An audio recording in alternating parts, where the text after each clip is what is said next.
સાવલી તાલુકામાં ઈદે મિલાદુન્નબીની પર્વની ભવ્ય ઉજવણી, કોમી એકતા અને ભાઈચારા માટે દુઆ ગુજારાઈ।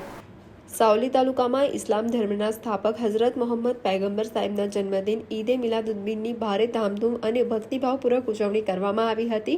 સાવલી શહેર સહિત ગોધરા, ટુંડાવ, મંજુસર, ફાકાનેર, ભાદરવા, રાણિયા અને કરચિયા જેવા ગ્રામ્ય વિસ્તારોમાં વહેલી સવારથી જ ઉત્સાહનો માહોલ જોવા મળ્યો હતો। મુસ્લિમ બિરાદરોએ નૂતન વસ્ત્રો પરિધાન કરી પૈગંબર સાહેબની જન્મઘડી નિમિત્તે કેક કાપીને એકબીજાને મુબારકબાદ પાઠવી હતી। ત્યારબાદ સલાતો સલામ અને ફાતેહા ખાવાની કરવામાં આવી હતી। ડીજેના તાલે ભવ્ય જુલુસ કાઢવામાં આવ્યા હતા અને નિયાઝે આમનું સુંદર આયોજન કરાયું હતું। આ પ્રસંગે ધર્મગુરુઓ દ્વારા દેશની અખંડિતતા, શાંતિ અને કોમી એકતા માટે ખાસ દુઆ ગુજારવામાં આવી હતી।